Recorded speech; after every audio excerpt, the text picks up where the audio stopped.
नमस्कार बच्चों, आज सीए इंटर में लॉ का पेपर हुआ और जो ये पेपर हुआ इसकी मैं डिस्कशन आपके साथ करने जा रहा हूं। और ये डिस्कशन अगर आप पहले भी देखिएगा प्रॉपर मैं फुल टू रिवीजन डिस्कशन करवाता हूं कि भैया कौन सा सेक्शन था या किस तरह से था। ये डिस्कशन सेम डे करवाने का सिर्फ एक ही रैशनैलिटी है और वो ये है कि जिन बच्चों का पेपर जिन्होंने अभी आगे देने हैं तो उनमें क्यूरियोसिटी रहता है कि सर आज पेपर कैसा था, कैसे प्रश्न आए, तो ये उनके लिए है। तो जो बच्चे ऑलरेडी अपने एग्जाम्स में अपीयर कर रहे हैं प्लीज वो ये वीडियो अभी मत देखिएगा। अपने देखना हो तो आप अपने पूरे एग्जाम्स होने के बाद ही देखिएगा। एंड जैसे ही पेपर आया तुरंत मैं उसी तरह से आपके सामने ये डिस्कशन करने जा रहा हूं। एंड कोई ओवरसाइट में कुछ हो जाए प्लस माइनस तो forgive me for that. And अगर मैं हल्का सा एनालिसिस दूं, क्योंकि जितना मेरे को अभी आधा घंटा मिला है इससे रिलेटेड, इसको देखने से रिलेटेड, तो मैं कहूंगा भाई मेरे को तो पेपर आसान लगा। अब आप कहेंगे सर टीचरों को तो आसान ही लगता है, लेकिन ऐसा कुछ नहीं था। अगर आपने ढंग से तैयारी की है तो बड़े प्यार से आपका ये पेपर अच्छा निकलना चाहिए। बार बार मैं एक चीज जरूर कहता हूं कि क्वेश्चंस ऑब्वियसली साइज उनका पेपर में बड़ा रहता है क्योंकि इंस्टीट्यूट कहीं ना कहीं आपको किस में डालता है, स्ट्रेस में डालता है। तो जिनका एग्जाम होना है, क्योंकि मेन यहां पे बात है प्रोस्पेक्टिव जो हमारे स्टूडेंट्स हैं जो अपेयर होंगे वो इससे थोड़ा सीखें। जनरली क्वेश्चन नंबर 1 वैसे भी आप जानते हो कि कंपलसरी होता है और उसमें पहला पार्ट ही इंस्टीट्यूट काफी बड़ा क्वेश्चन डालता है। अब की बार अटेम्प्ट वाले में थोड़ा सा छोटा था, लेकिन जैसे ही इसका बी पार्ट आएगा उसका साइज देख के आदमी थोड़ा घबरा जाता है, बट वो घबराने की कोई आवश्यकता नहीं होती। देखिए पहला प्रश्न, अच्छा दूसरी बात और इस डिस्कशन में मैं क्या करूंगा कि मैं दो एक्ट, एक कॉन्ट्रैक्ट एक्ट और दूसरा नेगोशिएबल एक्ट के क्वेश्चंस एंड में डिस्कस कर दूंगा। व्हाई? बिकॉज मई 2024 से ऑब्वियसली अब नया कोर्स आ गया है और करिकुलम में चेंजेस हुए हैं और ये दोनों एक्ट हटा दिए गए हैं, तो ताकि जिन बच्चों का आगे पेपर होना है उनको सीधा सीधा जो उनके कोर्स से रिलेटेड है क्वेश्चंस देखने को मिल जाए। इसलिए I will be discussing but in the latter part of the discussion. पहला प्रश्न, पहली बात ध्यान दीजिएगा 5 नंबर का है, ये हमें जरूर हमेशा तवज्जो देनी चाहिए कितने नंबर का है उसके हिसाब से हम लिखें। तो कहता है एबीसी लिमिटेड। यहां इस क्वेश्चन में आपको दुनिया भर की कंपनियों का नाम दिखेगा। जैसे पहले दिख रहा है एबीसी लिमिटेड ने क्या इशू किए हैं भैया, इक्विटी शेयर जारी किए हैं। कितने हैं? 10,000 हैं। कब है? 1 अप्रैल 23 को। फुली सब्सक्राइब्ड है। और उसमें से क्या हुआ, ये एक और कंपनी आपके सामने आ गई XYZ लिमिटेड के पास 3500 है और एक और आ गई PQR लिमिटेड और उसके पास कितने हैं? 2500।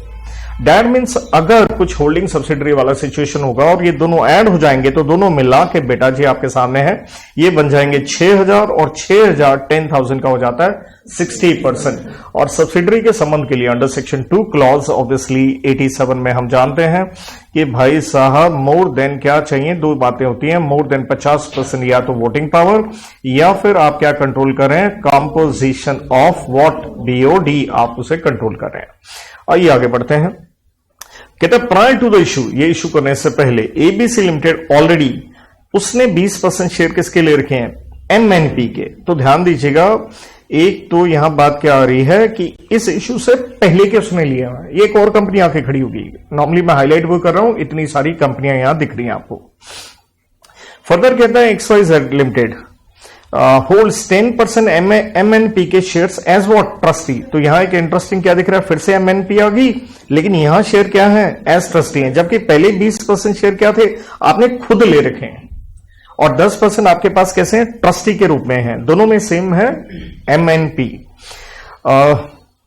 MNP लिमिटेड कंट्रोल्स, अब देखिए यहां हमारी कहानी आ गई। MNP क्या कर रहा है भाई साहब? वो कंट्रोल कर रहा है। क्या कंट्रोल कर रहा है? The composition. किसकी कॉम्पोजिशन? Board of directors. किसकी? XYZ लिमिटेड की। दैट मीन्स यहां क्लियरली देख लीजिए क्या हुआ, MNP और XYZ में रिश्ता क्या कहलाता है? MNP हो गई होल्डिंग, XYZ हो गई सब्सिडरी। लेकिन साथ में एक और इंटरेस्टिंग आ रहा है, MNP साथ में किसका कॉम्पोजिशन बोर्ड का कंट्रोल कर रहा है? PQR limited. तो भाई साहब ये PQR का भी कर रहा है, तो ये रिश्ता फिर से क्या बन गया? सब्सिडरी बन गई PQR। किसकी? MNP की। अब ध्यान दीजिए, हम क्लॉज 87 में ये पढ़ते हैं कि सब्सिडरी ऑफ सब्सिडरी को हम क्या मान के चलते हैं? Deemed subsidiary, right? एक्सप्लेनेशन में पढ़ते हैं। तो दैट मीन्स अब ये थी XYZ, XYZ क्या बन गई एमएनपी की सब्सिडरी। ये है BKR, क्या है एमएनपी की सब्सिडरी। इन दोनों के पास मिलाकर कितने शेयर हैं 6000, जो कि क्या हो गए 50% से क्रॉस हो गए। तो हमें पता चल गया साहब यहां पे भी रिश्ता हो गया कि भैया ABC क्या बन गई, ये भी सब्सिडरी बन गई किसकी, MNP की। और हम सारे जानते हैं क्योंकि क्वेश्चन हम कैसे करेंगे, रेड विथ सेक्शन 19 कि सब्सिडरी होल्डिंग के शेयर नहीं ले सकती, लेकिन पहले से ले रखें कोई दिक्कत नहीं है। और पहले से ले रखें उसमें ध्यान दीजिएगा आपको क्या नहीं मिलेंगे, उसमें कोई भी आपको वोटिंग राइट्स या नहीं मिलेंगे। लेकिन अगर ट्रस्टी के रूप में जैसे 10% ले रखें तो ट्रस्टी के रूप में हम एक्सेप्शन में ही पढ़ के आते हैं, आप शेयर रख सकते हैं और यहां पे क्या मिलेंगे, वोटिंग राइट मिलेंगे। तो जिस तरह का प्रश्न था लगभग मैंने सारी चीजें यहां पे लिख के बता दी हैं। आइए अब प्रश्न देखते हैं क्या पूछा गया है। क्या ABC लिमिटेड सब्सिडरी है, मैंने बिल्कुल जवाब दे दिया जी है। एक्सप्लेनेशन लगी क्लॉज 87 की। क्या ABC limited and XYZ limited have a right to vote on the AGM of MNP limited. अब देखिए XYZ यहां क्या बन गई थी, सब्सिडरी बन गई थी, और सब्सिडरी को क्या नहीं मिलते हैं, वोटिंग राइट नहीं मिलते हैं। अब क्या XYZ के पास, क्योंकि हमें यह भी देखना होगा XYZ के पास क्या MNP के शेयर्स हैं या नहीं, कहीं लिखा है XYZ के पास, ये रहा XYZ लिमिटेड कितने शेयर लेके बैठी है 10%, लेकिन एज व्हाट ट्रस्टी, मैंने पहले जवाब दे दिया वोटिंग राइट मिल जाएंगे। तो भाई इसको तो मिल जाएंगे। और ABC लिमिटेड के पास शेयर क्या है, पहले के हैं, तो मैंने पहले यहां बोल दिया था उसे कोई वोटिंग राइट नहीं मिलेंगे। तो ये थे प्रश्न आपके, राइट। अगला क्वेश्चन आपके सामने है 6 नंबर का है, क्योंकि बच्चों में ये भी एक चीज रहता है सर क्वेश्चन कितने नंबर के आएंगे। इंस्टीट्यूट ने इस चीज का खुलासा नहीं किया कि हम डिनोमिनेशन क्या करेंगे। इतना जरूर है कि भैया एक क्वेश्चन टोटल कितने मार्क्स का होगा, लेकिन सब पार्ट्स नहीं बताते हैं, ये तो पेपर के बाद ही पता चलता है और उसी के हिसाब से आपको अपना कंटेंट मैनेज करना होता है। क्योंकि यहां इस क्वेश्चन को आप देखिएगा तो ध्यान दीजिए, ये आधा पेज हो गया और उसके बाद ये नेक्स्ट पेज, और बच्चा बैलेंस शीट देख के ये लगता है अरे अकाउंट्स का पेपर दोबारा आ गया, नहीं ऐसा नहीं है। 2 पेज और ये रहा आपके सामने 3 पेज। तो देखिए 6 नंबर का प्रश्न है और लगभग इंस्टीट्यूट ने कितने पेज का डाल दिया, 2.5 पेज का, सिर्फ आपको किस में डालने के लिए, आपका बेस्ट निकालने के लिए कि बच्चे को डराओ। आपने कतई डरना नहीं है, इसलिए बार बार मैं कहता हूं भैया आप सारे क्वेश्चन जरूर करके जाएं। जैसे मैंने पहला क्वेश्चन आपसे जो डिस्कस किया, मैं बता दूं मैंने क्लास में आपसे डिस्कस किया है, चाहे आप मेरी कंपाइलर बुक में देख लीजिएगा जहां मैं क्वेश्चंस करवाता हूं आपको। दिसंबर 2021 RTP का काफी मिलता जुलता प्रश्न है। हल्का फुल्का तो इंस्टीट्यूट देखिए क्या करता है, कुछ ना कुछ एड ऑन भी करता है, मॉडिफाई भी करता है, कई बार कॉपी पेस्ट भी आते हैं। तो बेटा जी अगला प्रश्न जो बी पार्ट हमारे सामने है, क्वेश्चन करने से पहले कुछ चीजों का जरूर ध्यान रखें, उसका मैं इस डिस्कशन में बात भी करूंगा। जैसे यहां लिखा है कंपनी का नाम दे रखा है और लिमिटेड लिखा है, तो कुछ चीजें ये पक्का मार्क कर लिया करें, क्योंकि इससे पता चलता है प्रश्न किस पे है, भैया प्राइवेट कंपनी पे है, पब्लिक है या लिस्टेड है, ये देखना जरूरी होता है हर प्रश्न के अंदर। कहते हैं 2018 में ये कंपनी बनी थी, इतनी थी ऑथराइज्ड कैपिटल 30 करोड़ इसके इक्विटी शेयर हैं। रजिस्टर्ड ऑफिस आपके सामने का त्रिवेंद्रम में है, और ये देखिए वर्ड हमें यहां से नजर आ गया, क्या है आप लिस्टेड है। The company was in compliance of legal requirements on time. The company was producing health products blah blah blah. The aggregate value, अब देखिए आपको एग्रीगेट वैल्यू किस चीज की दे रखी है, पेड अप कैपिटल की बताई है 200 करोड़ और इक्विटी शेयर्स हैं, और एक्सट्रैक्ट ऑफ आपको क्या दे रखा है, बैलेंस शीट का दिया। आइए देखते हैं, लेकिन ध्यान दीजिएगा यहां हमने मार्क किया PUC 200 करोड़, क्योंकि अगर आप इस एक्सट्रैक्ट में देखते हैं तो इसके अंदर 5 आइटम में दे रखे हैं, आपको PUC नहीं दे रखी है, तो भैया उसे जरूर ले लें। सर क्यों ले लें, क्योंकि जैसे आप क्वेश्चन को देखिएगा आपको आइडिया लग जाएगा क्वेश्चन किस पे है, CSR पे आया है, जिसके ऊपर लगता है कंपनीज एक्ट का सेक्शन 135। और ये मैं बताऊंगा कि अगले बरस भी जब मई 24 में एग्जाम आएगा, ये सेक्शन हमेशा ही हॉट रहने वाला है। इसके ऊपर डेफिनेटली आप क्या पाओगे, प्रश्न पाओगे ही पाओगे।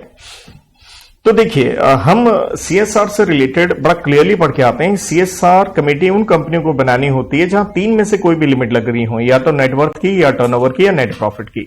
और टर्नओवर की लिमिट जो नेटवर्थ की हम पढ़ते हैं वो लिमिट पढ़ते हैं 500 करोड़। और नेटवर्थ का फॉर्मूला क्या होता है, paid up capital plus what, free reserves plus what, security premium plus what, P&L का बैलेंस। लेकिन रीवैल्यूएशन रिजर्व को हम नहीं लेते हैं। अगर मैं यहां तक इसका टोटल करूं तो आपके सामने निकल के आ रहा है 530 करोड़, और मिसलेनियस एक्सपेंडिचर को हम इसमें से क्या करते हैं, माइनस। तो दैट मीन्स लिमिट लग गई कौन सी, नेटवर्थ की। आपको अपने यहां सीएसआर कमेटी बनानी ही पड़ेगी। आगे अगर आप प्रश्न में देखते हैं तो देखिए लिखा हुआ है, जैसे मैंने कहा था सेकंड लिमिट टर्नओवर की आती है और जो कि 1000 करोड़ होती है। यहां पे कितना देर का 700, ये नहीं लगी, लेकिन नेटवर्थ वाली लग गई, आपको सेक्शन का कंप्लायंस करना होगा। तीसरी लिमिट नेट प्रॉफिट वाली होती है 5 करोड़ की, यहां कितना देर का 4 करोड़, नहीं लगी, कोई बात नहीं, एक तो लग गई। अब बढ़िया प्रश्न क्या था, कहता बोर्ड ऑफ डायरेक्टर्स में ये कुछ आपके डायरेक्टर्स बताए गए हैं। सीए आरसी गोयल साहब क्या है, एमडी हैं, और यहां ध्यान दीजिएगा दो आपको इंडिपेंडेंट डायरेक्टर इंपॉर्टेंट रहता है, क्योंकि आप सारे जानते हैं सीएसआर कमेटी के अंदर हमें 3 डायरेक्टर लेने होते हैं, उनमें से 1 मतलब कम से कम 3 डायरेक्टर, एक क्या होना चाहिए, इंडिपेंडेंट। तो इंडिपेंडेंट को हमें मार्क करना चाहिए, या तो रुद्रा या कौन, प्रज्ञा में से एक पीस, मतलब एक व्यक्ति पक्का होना चाहिए। देन उसके बाद आप नाम देखिएगा तो और भी डायरेक्टर्स के यहां 4 नाम दिख रहे हैं, वरुण, प्रबोध, दिशा, रेशमा वगैरह। देन अब ध्यान दीजिए विनीत कौन है, कंपनी का सीएफओ है। ये इसका नाम मार्क करने वाली यहां चीज बनती है, कहीं कोई क्वेश्चन में इंटरेस्टिंग एस्पेक्ट ना निकल आए, जो कि निकलेगा भी। कहता इन्होंने कंपनी इन्फॉर्म किया है बोर्ड को that the company attracts the provision of 135, बिल्कुल ठीक कह रहे हैं ये, and all the formalities have to be complied thereafter on 30 April 2023। क्योंकि अगर आप ये डाटा देखते हैं, क्योंकि ये लिमिट्स हमें पिछले वर्ष के मुताबिक देखनी होती है, तो वो आपको दे भी रखी थी 22-23 की, राइट, 31 मार्च 23। तो पिछले साल में से कोई लिमिट लग जाए तो नेक्स्ट ईयर दैट मीन्स 23-24 में हमें सीएसआर कमेटी चाहिए। तो इसलिए इसने कहा कमेटी बनानी होगी, और कमेटी बनाई जाती है फॉलोइंग मेंबर्स। लेकिन ध्यान दीजिए मेंबर सिर्फ कौन होंगे, डायरेक्टर, और 3 डायरेक्टर कम से कम चाहिए, उनमें से एक क्या चाहिए, इंडिपेंडेंट। अब गौर कीजिए, आपको यहां पे मेंबर कौन दिख रहे हैं, गोयल साहब दिख रहे हैं, एमडी है, ओके है। वरुण आपको दिख रहे हैं, वरुण ये रहा एग्जीक्यूटिव डायरेक्टर, ओके। प्रबोध लिखा है, लेकिन विनीत ध्यान दीजिए ये तो सीएफओ थे।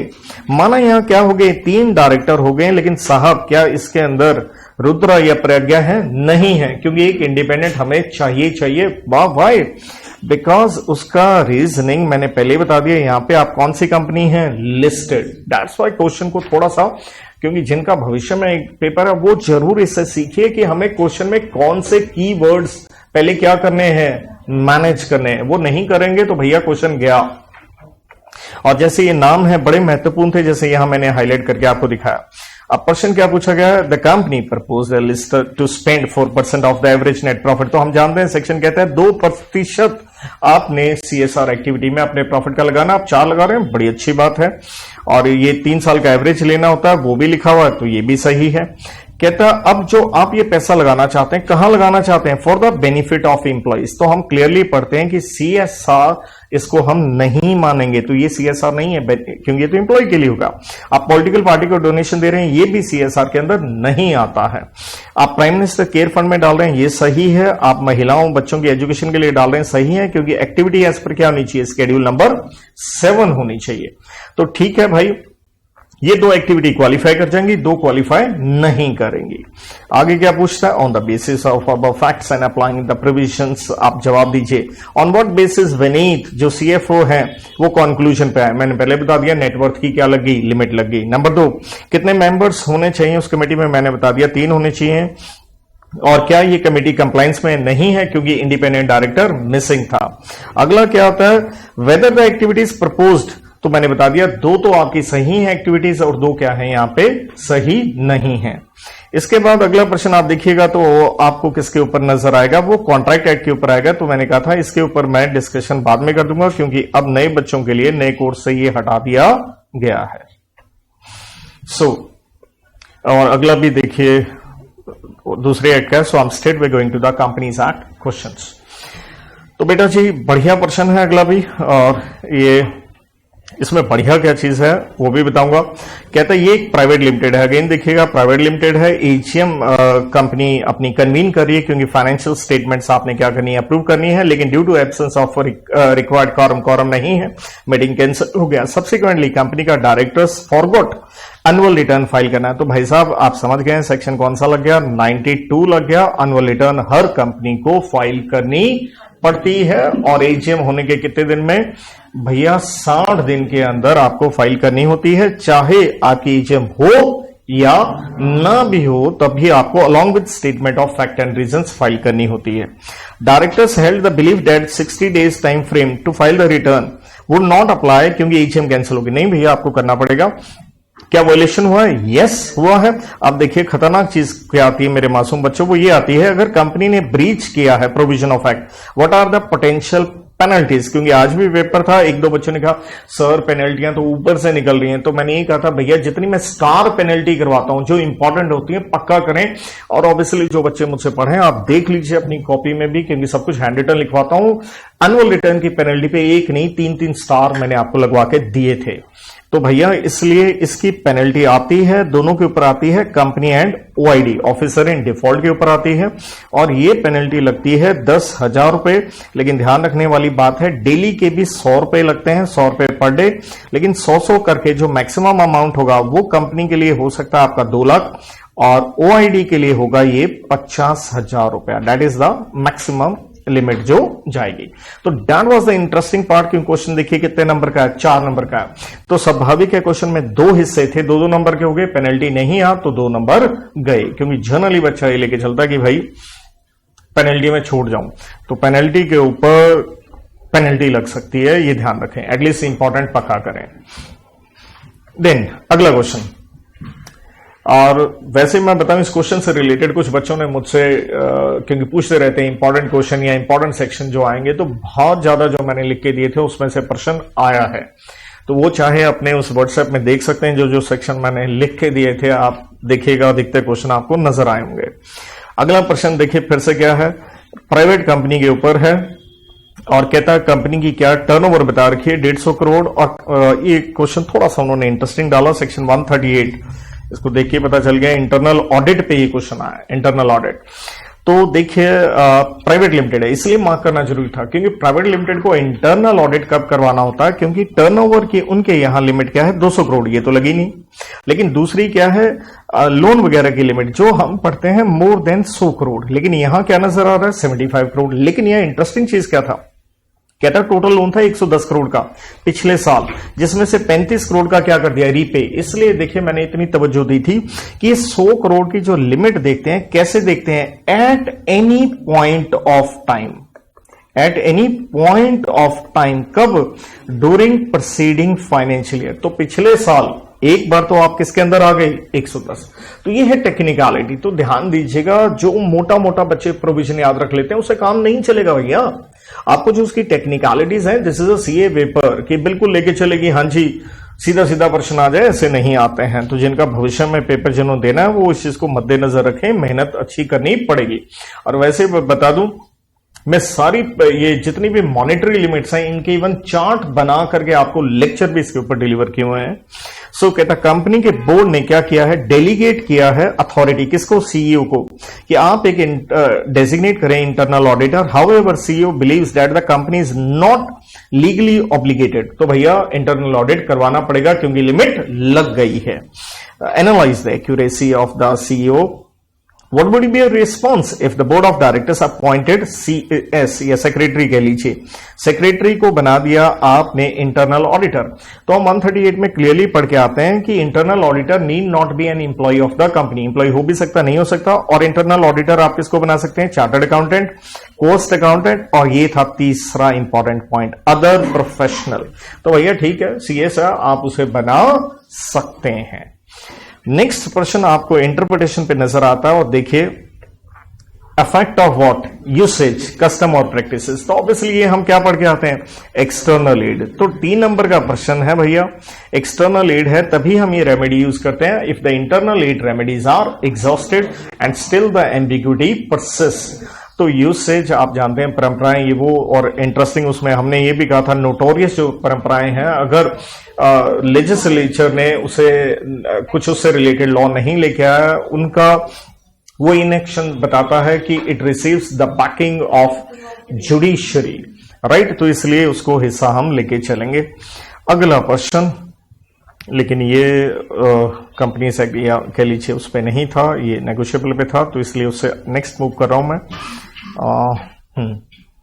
देखिए कहता group of enthusiastic women is planning to establish nursing medical association और एलएलपी कंपनी। एलएलपी नहीं है, एलएलपी कंपनी है, मतलब एलएलसी LLP मुंह से वर्ड निकल रहा है, देखिए वो ध्यान रखिएगा। LLC है, लिमिटेड लायबिलिटी कंपनी है, जो कि 221 में आप गारंटी, 222 में लिमिटेड बाय शेयर्स पढ़ के आते हैं। कहता आप ये कंपनी बनाना चाहते हैं, किस लिए बनाना चाहते हैं? ताकि ये जो नर्सेज हैं इनको कुछ ट्रेनिंग वगैरह इनको सिखाया जा सके। इस एम के साथ आपने बना ली सेक्शन 8 कंपनी। बहुत बढ़िया, क्योंकि सेक्शन 8 कंपनी की कंडीशन ही क्या है, ये बढ़िया पॉइंट था। सेक्शन 8 कंपनी सिर्फ कौन सी बन सकती है? LLC। मतलब ध्यान ये रखें, अगर आप ULC हैं, अनलिमिटेड हैं, तो आप सेक्शन 8 कंपनी बना ही नहीं सकते। तो ये सही हो गया। और आपका ऑब्जेक्ट क्या है? एजुकेशन है। The intended duration for the association operation is set at 10 years। तो ये कहा गया कि भैया ये काम हम 10 बरस के लिए करेंगे, उसके बाद डिसॉल्व कर देंगे। In the event of dissolution remaining assets, अगर बचते हैं लायबिलिटी पे करने के बाद, तो हम बांट देंगे किसमें? मेंबर में। सॉरी, आप ऐसा नहीं कर सकते हैं, क्योंकि मेंबर को नहीं बांटा जाता, क्योंकि डिसोल्यूशन के केस में भाई लायबिलिटीज पे करने के बाद अगर क्या बचेगा? सरप्लस बचेगा। तो आप क्या करेंगे? या तो किसी और एनपीओ को दे देंगे जो कर रही है सिमिलर ऑब्जेक्ट्स, या फिर हम IBC इंसॉल्वेंसी बैंक्रप्सी कोड में इंसॉल्वेंसी बैंक्रप्सी फंड जो सेक्शन 224 में बनाया जाता है उसमें ट्रांसफर कर दिया जाएगा। तो बस आपसे ये पूछा गया प्रपोजल एंड ऑफर, आंसर मैंने मोटा मोटा आपसे डिस्कस कर दिया है। इसलिए हम कहेंगे कि भैया आप ऐसा जो करना चाहते हैं भाई ये तो आप ना कर पाएंगे, राइट? नहीं, या कांट कह लीजिए, आप ऐसा नहीं कर पाएंगे। नेक्स्ट प्रश्न, और देखिए अब मैं सारी चीजें बताऊं कौन कौन सी इंपॉर्टेंट कह के, मैंने ये भी एग्जाम के लिए कॉपी पेस्ट कहा था यार, इसके आने की पूरी संभावना है। ये आपका इंटरप्रिटेशन कहता है not with standing anything content, जो कि हम हार्मोनियस कंस्ट्रक्शन में लेके चलते हैं, राइट? नॉन ऑब्स्टेंट क्लॉज कहते हैं, और एग्जैक्टली मैंने व्हाट्सएप ग्रुप में भी ये लिख के डाला था, नॉन ऑब्स्टेंट क्लॉज कर लीजिएगा 4 लेवल वाले। तो हम 4 लेवल पे पढ़ते हैं, ये लिखा भी है, और उसने सिर्फ क्वेश्चन में क्या पूछा? 2 लेवल, और भी क्या हो गया? आसान हो गया। लेकिन साहब बच्चे गलती क्या करते हैं, 2 लेवल भी पूछे, आप लिखिए, लेकिन साथ में उसका एग्जाम्पल कोड करना जरूरी रहता है। जैसे हम कहते हैं कि ये ऑपरेट करेगा किसके ऊपर? अदर सेक्शन या फिर व्हाट? सब सेक्शन, जहां हम 42(11) प्राइवेट प्लेसमेंट का उदाहरण करके आए थे, राइट? दूसरा हम कहते हैं ये ऑपरेट करेगा किसी ना किसी स्टैट्यूट के ऊपर। तो जैसे यही सेक्शन 8 कंपनी का, वो सब सेक्शन 8 में जब अमेलगमेशन होता है उसके ऊपर किया था। वैसे तो 4 लेवल हैं, आप अनदर स्टैट्यूट भी कह सकते हैं, तो अनदर स्टैट्यूट या एनी अदर कह लीजिए लॉ, एनी अदर स्टैट्यूट में भी हमने नेशनल डिफेंस फंड सेक्शन 183 या एनी अदर लॉ में, जैसे कि अगर टर्मिनेट किया जाता है ऑपरेशन मिसमैनेजमेंट में, सेक्शन 243 कोट किया था, राइट? तो इसलिए 2 पूछे हैं मैंने, मोटा मोटा 4 कह लीजिए कर दिए हैं। अगला कॉन्ट्रैक्ट पे है तो बात नहीं करेंगे। अगला प्रश्न, फिर से मार्क करने वाली चीज क्या है? आप अनलिस्टेड कंपनी है, आप रजिस्टर्ड हुए हैं कहां? यूपी में। तो ये आपका रजिस्टर्ड क्लॉज हो गया। आपके 40 शेयर होल्डर हैं और कंपनी क्या कॉल करना चाहती है? AGM। कहता मीटिंग हम बुलाना चाहते हैं 28 सितंबर को। तो बिल्कुल सही है, क्योंकि हम सेक्शन 96 में पढ़ते हैं कि AGM बुलानी होती है with in 6 months of the end of financial year. लेकिन उस दिन कम वक्त क्या आ गया? रक्षाबंधन आ गया, जबकि सितंबर के महीने में जनरली आता नहीं है, जितना मेरे को अकल है। और ये उस दिन छुट्टी डिक्लेयर कर दी गई है किसके द्वारा? UP government. तो हम क्लियरली सेक्शन 96 में कहते हैं कि आप नेशनल हॉलीडे वाले दिन आप AGM बुला नहीं सकते। तो भैया ये नेशनल हॉलीडे थोड़े, ये तो कौन सा यहां दिख रहा है? स्टेट हॉलीडे दिख रहा है। तो क्या आप इस दिन बुला सकते हैं meeting? The answer is yes, ये ध्यान रखना था, राइट? अगला प्रश्न है the venue for the meeting. आपने फिक्स किया लोनावाला हिल रिजॉर्ट इन महाराष्ट्र। देखिए आपकी कंपनी कहां की है? यूपी की है। तो सेक्शन 96 में ही हम पढ़ते हैं वेन्यू की, वेन्यू कह लीजिए या प्लेस कह लीजिए, मीटिंग कहां बुलाएंगे? तो मीटिंग बुलाया जाता है रजिस्टर्ड ऑफिस में या एनी अदर प्लेस, लेकिन कहां? जहां कंपनी का रजिस्टर्ड ऑफिस सिचुएटेड है उसी इलाके में, राइट? वहीं पे। लेकिन यहां तो आप महाराष्ट्र पहुंच गए, तो इसमें एक एक्सेप्शन हम पढ़ते हैं कि अगर आप क्या है? If unlisted company. इसलिए मैंने ये बार बार आपको ये सीखे प्लीज, हर क्वेश्चन में ये देखो, प्राइवेट है, पब्लिक है, फिर लिस्टेड है या अनलिस्टेड है, सारा आंसर चेंज हो जाएगा। तो अनलिस्टेड में आप कर सकते हैं भारत में कहीं भी, एनीवेयर इन इंडिया, कहीं भी। लेकिन जरूरत क्या होता है? आपको कॉन्सेंट लेना पड़ता है ऑल मेंबर्स का, जिसे कहते हैं हम 100% मेंबर का आप हम ही लीजिए, एडवांस में राइटिंग में आप उनका कंसेंट लीजिए। अब कितने शेयर होल्डर थे? 40, उसमें से कितना कंसेंट दिए हैं? 38। तो 100% तो नहीं हुआ भैया। तो दैट मीन्स आप इस तरह से ये मीटिंग लोनावाला के मजे नहीं ले सकते। अगला प्रश्न देखिए, नेगोशिएबल एक्ट पे है तो बाद में देखेंगे। अगला आपको नजर आ गया भैया जीसीए के ऊपर, ये रहा जीसीए। कहता mister Avinash currently holds the position of whole time director. इसलिए मैं कहता हूं हारमोनियस कंस्ट्रक्शन क्यों जरूरी होते हैं, क्योंकि हम कंपनीज एक्ट में डेफिनेशन पढ़ के आते हैं केएमपी का क्लॉज किसके अंदर? 51 के अंदर, जहां मैंने आपको कोड की दी थी धमाका। अगर मतलब उसके अंदर हम फर्दर क्या पढ़ते हैं? 6 क्लॉजेस पढ़ते हैं। ऑफिसर का भी एक फॉर्मूला देखे, राइट, 59 के साथ। तो होल टाइम डायरेक्टर, और क्वेश्चन उसने आसान कर दिया आपके लिए। क्यों आसान कर दिया? अगर आप ये डेफिनेशन भूल भी जाते हैं, उसने साथ में ब्रैकेट में लिख दिया कि आप क्या हैं? केएमपी हैं। किसमें है? मून फार्मा लिमिटेड में है। और ये company that maintain substantial ownership stake, जैसे लिखा है एक्स लिमिटेड के 55% शेयर है, तो नेचुरल है एक्स लिमिटेड क्या होगी आपकी? आप होल्डिंग हो गए, और एक्स आपकी क्या होगी? सब्सिडरी होगी। वाई लिमिटेड के 60% है तो ये भी सब्सिडरी होगी। जेड लिमिटेड के 65 है तो ये भी सब्सिडरी होगी। आई होप सो क्वेश्चन आपको यहां से समझ में आ गया होगा। कंपनीज एक्ट का कोड करें तो सेक्शन 203 लगता है, जो कि कहता है होल टाइम केएमपी सिर्फ एक कंपनी में हो सकते हैं, लेकिन एक्सेप्शन क्या थी? Except subsidiary. इसलिए हम जीसीए का कौन सा सेक्शन पढ़ते हैं? 13 सब सेक्शन 2 नंबर के ऊपर, जहां हम कहते हैं सिंगुलर टू इंक्लूड प्लूरल। तो सब्सिडरी के बजाय क्या हो सकता है? सब्सिडरीज। तो इसलिए क्वेश्चन यह है, मिस्टर अविनाश ने एक्सप्रेस किया उनका डिजायर कि वो होल टाइम डायरेक्टर साथ में कहां बनना चाहते हैं? एक्स वाई में भी। तो 2 हो गई, दोनों सब्सिडरी हैं। यस, तो आप ध्यान दीजिए, पहली बात तो कंपनीज एक्ट का सब्सिडरी वाला आना चाहिए आपको क्लॉज 87।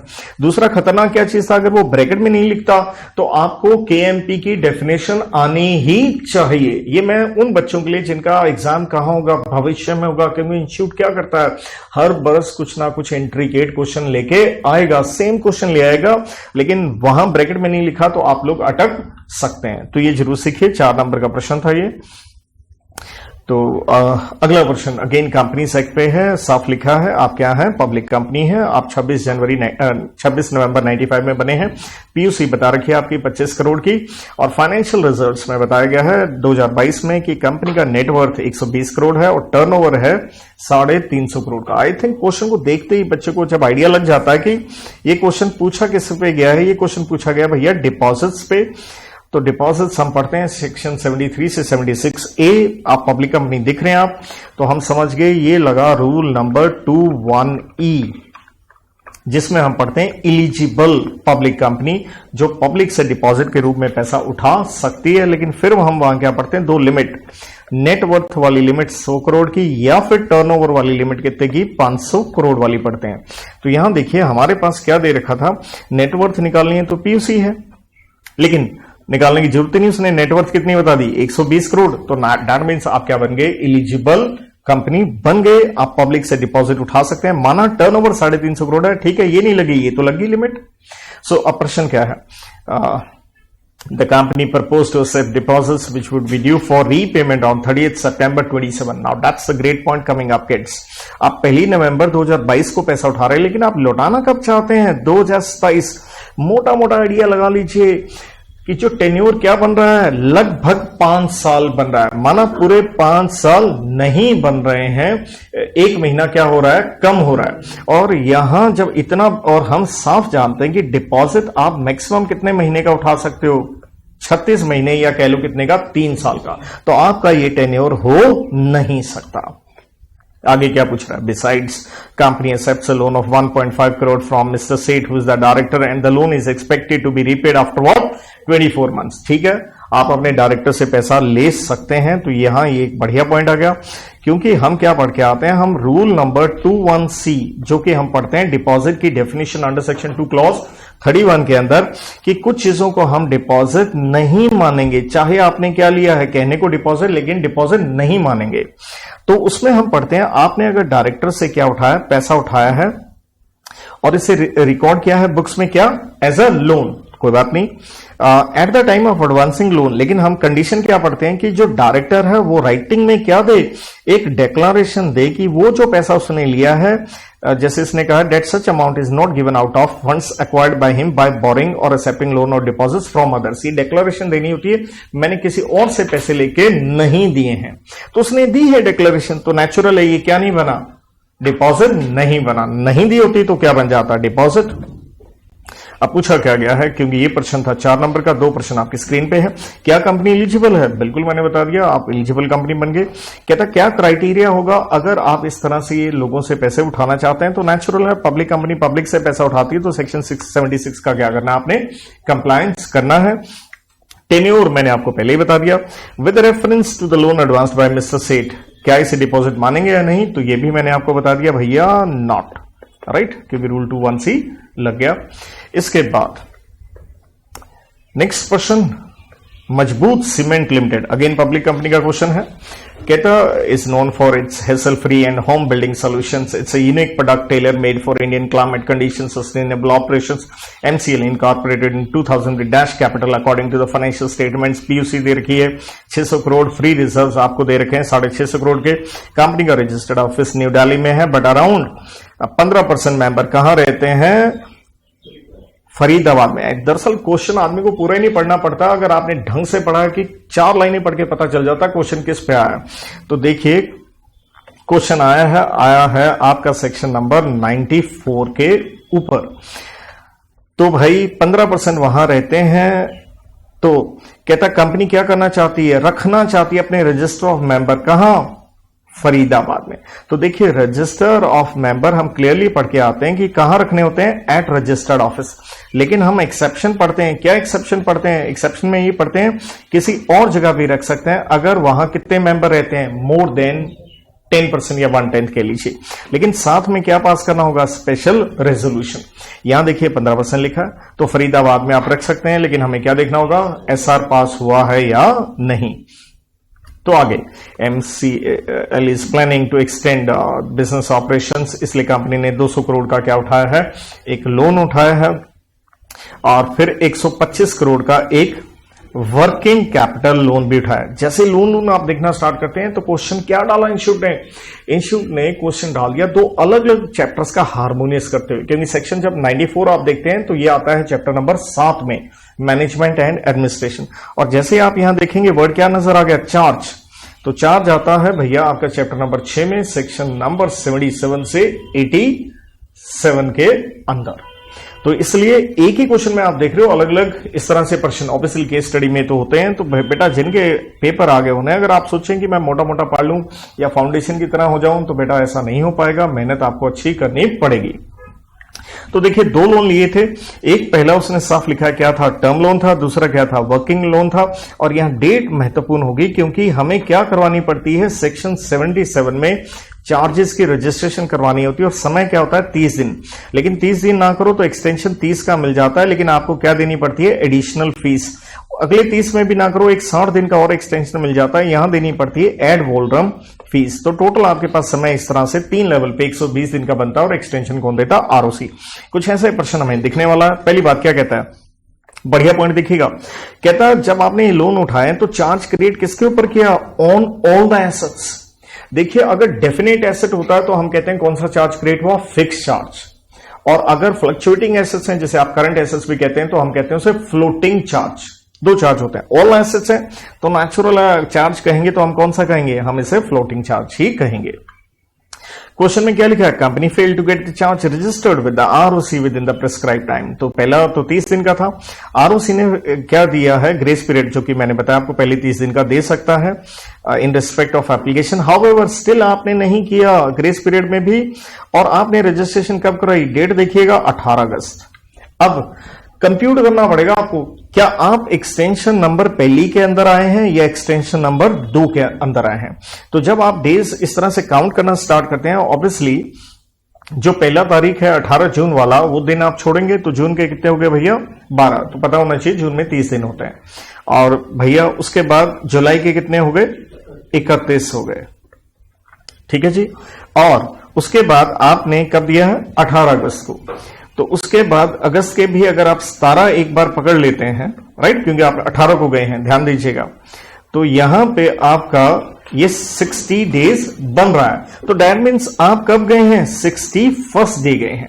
इसलिए मैं कहता हूं टाइम पीरियड, कई बच्चों ने यहां गलती करी होगी कंप्यूटेशन में, that's why I always say please go through the questions. अगर आप मेरी बुक में भी देखेंगे, मैं हमेशा, क्योंकि सब कुछ हैंड रिटन लिखवाता हूं, लेकिन मैंने हमेशा आपको कहा था कंपनी सेक्ट से रिलेटेड यार उसके अंदर कोई एग्जाम्पल, कोई इलस्ट्रेशन, कोई क्वेश्चन, कोई एमसीक्यू मैंने लगा के दे रखा है, बड़ा इंपॉर्टेंट है, उसे देख लिया करो। इवन चाहे आप देख लीजिएगा इस सेक्शन के साथ जो मैंने लगा के दे रखा है, बिल्कुल ऐसे ही कि एमसीक्यू बना के लगा के दे रखा था, बस हल्का फुल्का उसमें भी इसी तरह से क्या निकल के आ रहा था answer, 61st day. No doubt year different हो सकते हैं, कुछ भी हो सकते हैं, तो इसलिए बेटा ये डेज वाले, एंड डू नॉट फॉरगेट कि कंपनीज एक्ट में हर चैप्टर के बाद मैं आपको प्रॉपर एक चार्ट करवाता हूं, किसके ऊपर, टाइम पीरियड, छोटे छोटे लेक्चर। और मैं हमेशा बच्चों को कहता हूं यार ये मेरे वाला चार्ट जो मैंने दे रखा उसको मत चेपो, अपने हाथों से बनाओ, क्योंकि बनाओगे तो आपको टाइम पीरियड क्या होंगे याद, नहीं याद करोगे बेटा कहीं 6 महीने एक्स्ट्रा ना लग जाए।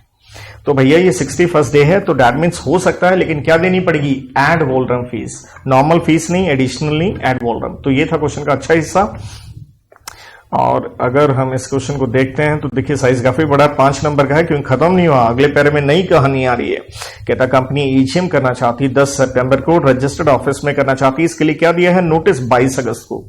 तो 10 सितंबर की है, 22 अगस्त को दिया है, तो हम सेक्शन 101 में क्लियरली पढ़ते हैं नोटिस कितने दिन का होता है, 21 क्लियर डेज का होता है, राइट। तो 21 तो बड़े प्यार तक बन रहे हैं यहां पे, ठीक है, क्या 21 बन रहे हैं यहां पे, गौर कीजिए, क्या 21 दिन बन रहे हैं यहां पे, नहीं बन रहे हैं, क्योंकि 21 दिन का हमें क्या देना पड़ता है, क्लियर डेज का नोटिस, जिसे मैं नॉर्मली कहता हूं टर्न्स इनटू व्हाट, 2 दिन तो एक्स्ट्रा में ऐड हो जाते हैं थैंक्स टू सेक्शन 20। इसलिए क्या हम शॉर्ट नोटिस दे सकते हैं, यस, ये हम एक्सेप्शन 101 में पढ़ के आते हैं और उसमें क्लियरली पढ़ते हैं। अब ये बड़ी बात है, इसलिए हाईलाइट करने वाली क्या चीज है, एजीएम का आंसर अलग है, ईजीएम का आंसर अलग है। तो शॉर्ट नोटिस अगर आपने देना है तो भैया हमें 95% वोटिंग राइट का क्या चाहिए, अप्रूवल चाहिए। और यहां क्वेश्चन में साफ क्या लिख रहा है, 78% ऑफ मेंबर्स, तो 95% वोटिंग राइट होल्डर्स का अप्रूवल चाहिए, तभी आप शॉर्टर नोटिस दे पाएंगे।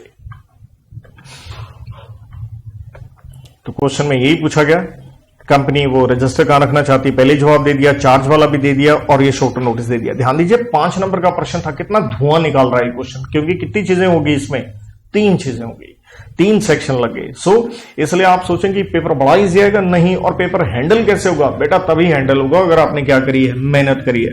वरना एक ही क्वेश्चन में 3-3 कंसेप्ट देखे कईयों के तो होश भी उड़ सकते हैं, जो इसको बहुत ही इजी वे में लेके चलते हैं। बेटा लॉ का सब्जेक्ट है भैया, हर जगह आपको प्रोविजन मैनेज करनी पड़ेगी। अगला प्रश्न आइए देखते हैं, that was also interesting one. तो दैट मींस इंस्टीट्यूट ने आपके बार प्रश्नों में एक चीज जरूर डाली है, वो टाइम पीरियड वाले, मतलब इंट्रिकेट। मैंने कह दिया आसान क्योंकि मेरे को आसान लगा, लेकिन बच्चों के लिए बड़ा टफ हो सकता है, क्योंकि हर क्वेश्चन में कहीं ना कहीं क्या था, इंट्रिकेसी इन्वॉल्व थी। जैसे यहां देखिए board of directors, again A limited है, आपके सामने पब्लिक कंपनी की बात हो रही है, लेकिन किसकी बात हो रही है, प्राइवेट प्लेसमेंट। आम जनता से पैसे नहीं उठा रहा, प्राइवेट प्लेसमेंट पे आप जानते हो सारा सेक्शन क्या लग गया, 42। आप कितने लोगों से पैसा उठा रहे हो, 150, क्योंकि प्राइवेट प्लेसमेंट में कितने लोगों से पैसा उठा सकते हो, 200, और 200 की लिमिट होती है एक फाइनेंशियल ईयर के लिए।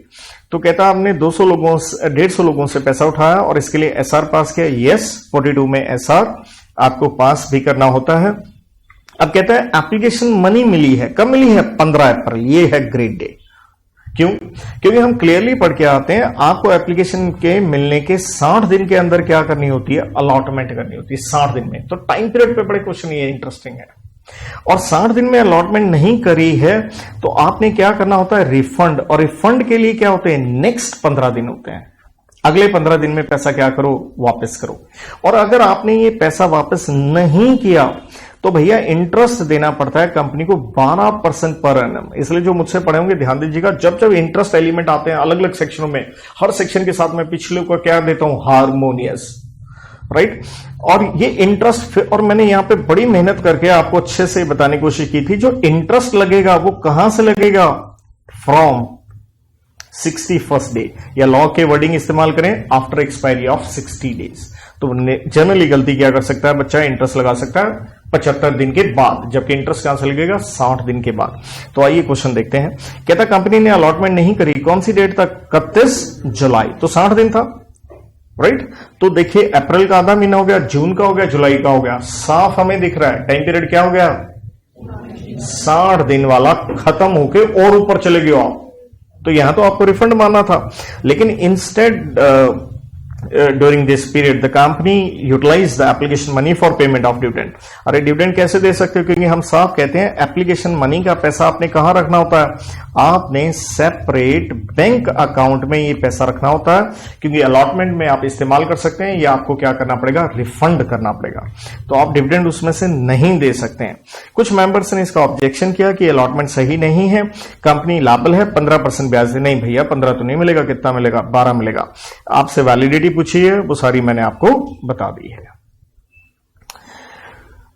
नेक्स्ट क्वेश्चन, ये एमटीपी में भी नवंबर 2023 में जो जारी हुए थे उसका कॉपी पेस्ट, और ये कई बार सेम, जैसे ना इंस्टीट्यूट की इस क्वेश्चन में तो गरारी सेम डली हुई है, 5-7 बार सेम क्वेश्चन पूछा गया। किसके ऊपर पूछा गया, क्या रिक्वायरमेंट्स हैं डिबेंचर ट्रस्टी अपॉइंट करने के लिए। तो देखिए नो डाउट डिबेंचर हम पढ़ते हैं 71 में, और रूल नंबर आता है 18, और ट्रस्टी के ऊपर आता है सब रूल नंबर 2। दो मेन बातें हैं भैया, एक उसका नाम और एक उसकी रिटर्न कंसेंट आप ले लीजिए। और नाम कहां लिखना है आपने, ऑफर लेटर जब आप जारी करते हैं, जब आप डिबेंचर से पैसा रेज करते हैं, उसका नाम लिख के दीजिए। देन अब हम क्लियरली पढ़ते हैं कौन लोग ट्रस्टी नहीं बन सकते, तो हम कहते हैं बेनिफिशियल शेयर होल्डर। तो यहां उन्होंने शेयर होल्डर के बजाय बस वर्ड क्या लिख दिया एडवांटेजियस स्टेक, तो इसे शेयर होल्डर ही आप लेके चलेंगे। देन बेनिफिशियल जो लेंडर वगैरह हैं, अमाउंट नहीं देखना होता, जो गारंटर हैं, तो तीनों के केसेस में ये आप ट्रस्टी बन नहीं सकते, क्योंकि डिस्क्वालिफिकेशन की लिस्ट में आ गए। और इससे पहले इंस्टीट्यूट ने, मतलब जिनका एग्जाम बाद में होना है, प्लीज आप ध्यान दीजिएगा, डिबेंचर ट्रस्टी से रिलेटेड आप डिस्क्वालिफिकेशन की लिस्ट पढ़ते हैं। आज तक क्वेश्चन सिर्फ इन 3 पॉइंट पे आया, सिर्फ इंस्टीट्यूट ने चेंज क्या कर दिया आपकी बार वर्ड, शेयर होल्डर हटा के वर्ड क्या लगा दिया, एडवांटेजेस स्टेक। नो डाउट ऐसे क्वेश्चन में आप हमेशा चाहे लॉ का पेपर अपनी क्या दे के आ सकते हैं, प्रिजम्पशन लिख दीजिए, इसमें कोई बुराई की बात नहीं है कि हम इसे क्या लेके चल रहे हैं, बेनिफिशियल शेयर होल्डर। तो जो जिन चीजों पे नहीं है और वो पॉइंट ज्यादा टेक्निकल है, सो टेक केयर, जो फ्यूचर में क्या आने वाले हैं एग्जाम या पेपर जिन बच्चों के। अगला प्रश्न आपके सामने है, ऑडिटर के ऊपर है, और ये आया है सेक्शन 141 के अंदर। और 141 के अंदर भी हम क्या पढ़ते हैं, ऑडिटर कब डिस्क्वालिफाइड होता है या नहीं बन सकता है। और उसके ऊपर सेक्शन 141 और सब सेक्शन 3, और यहां हम देखते हैं एलिजिबिलिटी आपसे पूछेगी। पहला क्या बताया गया, मिस रेखा जो कि प्रैक्टिसिंग चार्टर्ड है, मिस्टर आलोक जो गलती से उनके हस्बैंड हैं, होल्ड्स सिक्योरिटीज कंपनी की। तो हम कहते हैं कि भैया भाई आपके रिश्तेदार वगैरह के पास क्या नहीं होनी चाहिए, सिक्योरिटीज नहीं होनी चाहिए, लेकिन वहां हम एक्सेप्शन पढ़ते हैं 1 लाख तक की फेस वैल्यू के रख सकते हैं। तो चलिए पतिदेव सही है, क्योंकि फेस वैल्यू कितनी है, 85,000 है, और ये इनको अपॉइंट कर सकते हैं। तो हम कहेंगे भैया बिल्कुल आप यहां पे तो कर सकते हैं। एग्जैक्टली कहूं तो ये इसकी clause number D sub clause number 1 लग गई यहां पे। देन मिस्टर पुरी एक प्रैक्टिसिंग चार्टर्ड है और has a debt of 7 lakh, उन्होंने कंपनी से 7 लाख का डेट उठा रखा है। डायरेक्टर्स इनको भी ऑडिटर बनाना चाहते हैं, तो बस यहां पे फर्क इतना पड़ा है कि भैया यहां सब क्लोज नंबर 2 लगती है इसी क्लोज का, और हम मॉनेटरी लिमिट पढ़ते हैं कि भाई 5 लाख से ऊपर का डेट नहीं होना चाहिए, यहां तो कितने 7 लाख का है, तो आप ऑडिटर नहीं बन पाएंगे। तीसरे में है मिस कोमल जो कि रियल सिस्टर, देखिए सिस्टर के साथ रियल पे भी तवज्जो दिया गया है, क्योंकि आप सारे जानते हैं कि जब हम रिलेटिव की डेफिनेशन पढ़ते हैं क्लॉज 77 में, तो वैसे सिस्टर वगैरह के साथ जो स्टेप वगैरह है वो भी एड ऑन होती है, डॉटर वाला नहीं होता। तो थोड़ा इन चीजों का भी आपको ध्यान रखना होगा, जिनका आगे भविष्य में पेपर रहेगा। तो नेचुरल आप रिलेटिव की डेफिनेशन में आ गए हैं। कहता मिस कोमल जो रियल सिस्टर हैं, मिस्टर शरद जो चार्टर्ड हैं, और ये मिस कोमल क्या है, कंपनी में सीएफओ हैं।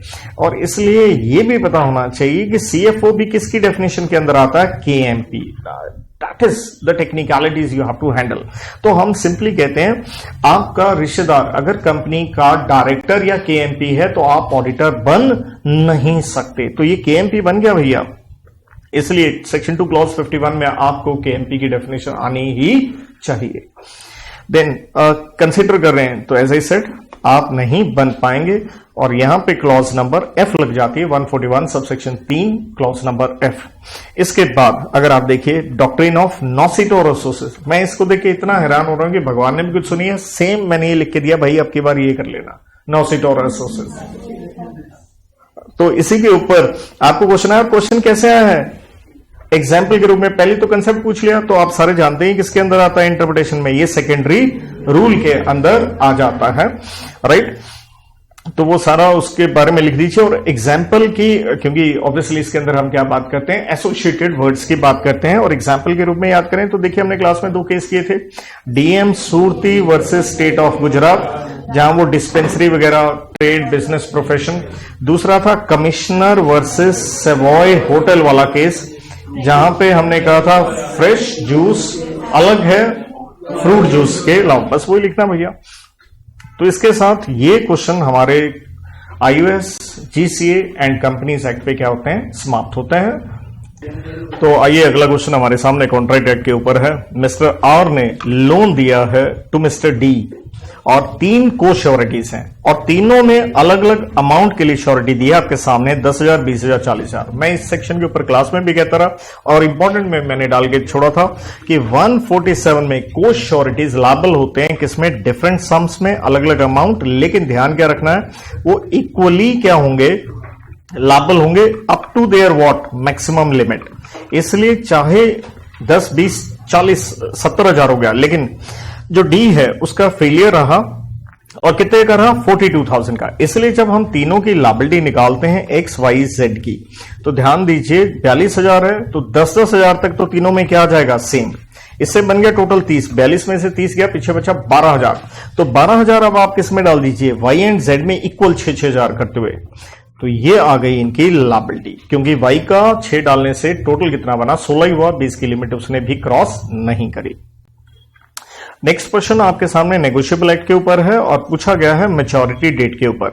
कहता है बिल ऑफ एक्सचेंज हमने कब डाला है, 21 जून को डाला है और 100 डेज है आफ्टर डेट। तो नेचुरल है 21 जून से हम कंप्यूट करना स्टार्ट करेंगे। ऑब्वियसली सेक्शन 24 के हिसाब से चलेंगे, तो हम वो दिन जो है 21 वाला उसे क्या कर देंगे, एक्सक्लूड कर देंगे। तो छठा महीना है तो भैया जून का हुआ, 21 तारीख छोड़ दी तो जून के कितने हो गए, 9 दिन हो गए। जुलाई आपको पता होना चाहिए 31 का होता है, तो इस हिसाब से बन गई ये 40। आगे मैं अगस्त मालूम होना चाहिए 31 का होता है, ये बन गए 71 क्योंकि 100 है। तो दैट मीन सितंबर में के मैं कितने ले लूंगा, 29। तो 29 सितंबर को आ गए, लेकिन 29 सितंबर में 3 दिन आप क्या डालोगे, ग्रेस डे। 30 सितंबर 30 का ही महीना होता है, राइट। उसके बाद 1 एंड 2 अक्टूबर आ गया। जैसे ही 2 अक्टूबर आ गया तो भूलो मत गांधी जयंती आ गई, इसलिए आंसर क्या बना, 1 अक्टूबर, क्योंकि क्या लग गया, सेक्शन नंबर 25, क्योंकि ये था आपका पब्लिक हॉलीडे। अगले प्रश्न में है बिल ऑफ एक्सचेंज ड्रॉ होता है 20 अप्रैल को, पेबल 20 डेज है, लेकिन साफ लिखा है आफ्टर व्हाट साइट लिखा है। और कहता है एक्सेप्ट कब होता है, ये 30/4 को ये एक्सेप्ट होता है। तो 30/4 को एक्सेप्ट हुआ, तो वहीं से हमने 20 दिन क्या करने हैं, काउंट करने हैं। अप्रैल का महीना भी याद रखिए 30 का ही होता है, तो स्वाभाविक है मई के कितने आ गए भैया, 20 दिन आ गए। 3 दिन आप क्या डाल दो, ग्रेस डेज डाल दो, आंसर आपको पता चल गया। इसके बाद ये एक इंटरेस्टिंग क्वेश्चन मैं कहूंगा, जहां बहुत कुछ इंटरप्रिटेशन हो सकती थी। कहता है मिस्टर राम ने क्या किया है, एक घड़ी खरीदी है 50,000 की एसएन वॉच कंपनी से। अब पेमेंट करने के लिए उन्होंने एक चेक दे दिया है mister SN Dhawan, owner of the watch of the company, और ऑर्डर्ड वर्ड लिख दिया। तो कहता है check payable to mister SN Dhawan, owner of the watch company और ऑर्डर। अब भैया आप क्या कहना चाहते हो, आपने ऑर्डर चेक दिया तो ऑर्डर्ड क्यों लिखा है, थोड़ा सा इसलिए हल्की सी एम्बिग्यूटी मैं यहां कहूंगा, बट कोई टेंशन की बात नहीं है। एसएन धवन ने put the check in his office drawer, लेकिन एक एम्प्लॉय जो है मिस्टर जोसेफ, उसने वो चुरा लिया और उसने क्या किया, फोर्जरी की। अब देखिए फोर्जरी हम सारे जानते हैं क्या है, नॉलिटी होती है, क्योंकि फोर्जरी से किसी को भी कोई टाइटल नहीं मिलेगा। ऐसा क्वेश्चन होता फिर तो इजी हो जाता, राइट, क्योंकि आप क्या नहीं कहलाओगे, आप HDC holder in due course आप नहीं बने अंडर व्हाट, सेक्शन 9। लेकिन हुआ क्या, मिस्टर धवन ने आगे इसे इंडोर्स कर दिया मिस्टर प्राशर को, जिसने 50,000 का सामान खरीदा। तो माना प्राशर क्या हो गया, एचडीसी, लेकिन वो प्रिविलेज नहीं मिलेगा क्योंकि फोर्जरी कन्फर्स नो टाइटल, आपको सही टाइटल नहीं मिलेगा। लेकिन क्वेश्चन में क्या है, कहता प्राशर ने ये पैसे निकलवा लिए on the very same day from Ram के अकाउंट से। प्रेशर का तो गलती नहीं है, निकलवा लिया। 3 दिन के बाद धवन को पता चलता है चोरी का, और उसने राम को बताया about the theft of the check. अब पूछा गया लायबिलिटी ऑफ द राम। तो देखिए हम तो क्लियरली सेक्शन 138 में पढ़ के आते हैं कि ड्रॉर ऑफ द चेक क्या होता है भैया, लायबल होता है। आपने तो क्या देने हैं, पैसे देने हैं, आपने तो पैसे दे दिए, राइट। तो 138 के हिसाब से आपके अकाउंट से तो गए। अब जहां तक प्रेशर ले गया वो एचडीसी नहीं है, और प्रेशर से ये पैसे की रिकवरी करवाई जा सकती है। अगर ऑर्डर चेक के हिसाब से देते तो सेक्शन 85 से भी लिख के कुछ चीजें यहां बताई जा सकती थी, बट मतलब मेन आंसर कह लीजिए इतने पे ही बेहतर रहेगा इसका। और इसके बाद अगेन कॉन्ट्रैक्ट एक्ट पे क्वेश्चन है। लिखा है राजेश ने 10 लाख का लोन लिया महेश से। फॉलोइंग दिस, राजेश ने महेश को, लोन लेने के बाद आपने महेश को अपना क्या बना लिया, एजेंट बना लिया। तो सीधा एक लाइन देख के पता चल गया क्वेश्चन किस पे आया, सेक्शन 202 पे आया। 202 में हम क्या पढ़ते हैं, इररेवोकेबल एजेंसी। क्योंकि इररेवोकेबल क्यों है, क्योंकि एजेंसी क्या होगी, कपल्ड विद इंटरेस्ट होगी। क्यों इंटरेस्ट हो गया, क्योंकि एजेंट ने क्या दे रखा है भैया, लोन दे रखा है, आप इसे कैंसिल नहीं कर सकते। और उसने ये भी कह दिया कि भैया तो अपना लोन का अमाउंट इसको बेच के क्या करियो, क्योंकि आपने जमीन बेचने की उसको पावर दे दी, डिडक्ट कर लेना। लेकिन बाद में राजेश इसे क्या करना चाहते हैं, विड्रॉ क्या वो कर पाएंगे, ऑब्वियसली आप ऐसा कर नहीं पाएंगे। अगला क्वेश्चन भाई नेगोशिएबल एक्ट पे आता है। कहता, पहली बात ध्यान दीजिएगा क्वेश्चन में, आप एक कंपनी है, आपने एक पोस्ट डेटेड चेक दिया, बिल्कुल दे सकते हो। किसको दिया है, मिस्टर वाई.आर. गुप्ता को, on account of full and file settlement of liability for shares purchased of a renowned company. आपने उसके द्वारा कुछ शेयर्स खरीदे होंगे। कंपनी ड्रॉज द चेक, क्योंकि आप कंपनी हो, आपने चेक दिया है 21/8 को दिया है, लेकिन उस पर डेट क्या लगी है, 26/9। तो दैट मींस चेक की वैलिडिटी 3 महीने होती है। वो कौन सी तारीख से स्टार्ट होगी, जो उस पर मेंशन है 26/9 से। लेकिन फर्दर कंपनी ने इंस्ट्रक्ट किया कि जो चेक है, बैंक को इंस्ट्रक्शन दी है कि जो चेक है आप स्टॉप पेमेंट कर दीजिएगा अगर प्रेजेंटमेंट के समय इनसफिशिएंट फंड्स हो, राइट, इनसफिशिएंट हो। मिस्टर वाई.आर. गुप्ता ने प्रेजेंट किया चेक, कब चेक किया, प्रेजेंट किया 30/11 को। अगर आप यहां से डेट देखेंगे 3 महीने के अंदर है भैया, ठीक है, कोई टेंशन की बात नहीं है। लेकिन उस दिन बैंक ने देखा कि उसके अकाउंट में पूरे पैसे नहीं है और चेक उन्होंने कर दिया डिसऑनर। कहता कौन रिस्पॉन्सिबल होगा, अरे भैया 138 लग गया। हमेशा ड्रॉर क्या होता है, लायबल होता है। और नो डाउट हम कंडीशन पढ़ते हैं कि लायबल होता है इनसफिशिएंसी ऑफ फंड्स, लेकिन हमने क्लियरली पढ़ा था स्टॉप पेमेंट को भी हम इनसफिशिएंसी मान के चलेंगे। मोदी सीमेंट्स वाला केस भी देखिए आपको कराया था, इसलिए। और पेनल्टी आप यहां मेंशन कर सकते हैं, जो कि आप जानते हैं मैक्सिमम 2 बरस की, या 2 गुना चेक का अमाउंट, और बोथ।